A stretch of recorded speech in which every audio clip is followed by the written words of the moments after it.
In this video, I'm going to show you how to batch rename in Adobe Bridge. So the first thing you have to do, of course, is open up the folder where you have multiple of your images you would like to batch rename, and I have the same image over and over again here. Just ignore that because it's not important for this tutorial. And then you want to first select all the images you would like to batch rename. So I'm going to press Ctrl and A to actually select all of them, but of course you could only select a portion of them and then batch rename those. So for me, I'm going to do all, and then you want to right click on them, and then here it's going to say batch rename. So click on batch rename, and in here the most important part is this bit over here. So of course you could do some presets if you want to. You could also select your destination folder here. I'm just gonna rename in same folder, and then here you can basically set new file names. Now what's very important here is also this preview down here. So as you can see, this is the current file name and this is the new file name. So it's gonna say tutorial and then 2 underscores and 1. So what I'm gonna do here is as follows.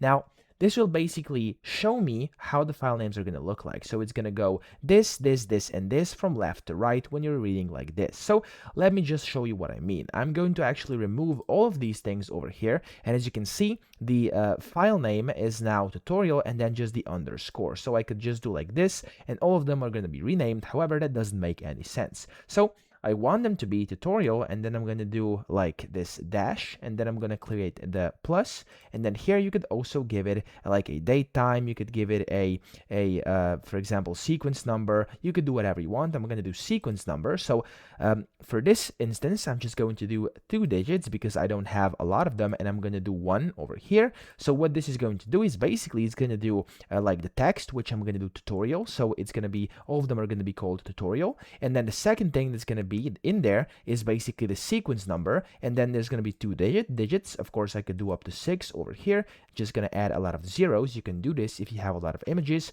I don't have a lot, so I'm going to put 2, and then plus, and I'm also going to do text again, and I'm going to do another dash, and then plus, and I'm also going to do the date time. Okay, so I'm going to do date time over here, and then I'm going to do date created, and then you can of course change the format. I'm only going to do year, which is going to be 2025. So that looks fine for me. That's how I want it to be, and then it says how many files will be processed, and that's pretty much how you can do it. Now of course you could add different things in as well. Now for the first time you're doing this, it may look a bit complicated, however, it's really not. So just go ahead and do this one time, and you'll be able to see how this works. So new file name, there we go. So it says tutorial, and then the number, and then of course the date in years, and I'm going to click on the rename over here, and all of them are going to get renamed from 1 to 13, and they all have pretty much the same name for exception of this number, and of course the date would be different if the date was actually different. So that's how to batch rename. It's very simple. I hope this video helped you out. If it did, please subscribe to the channel and help me out as well.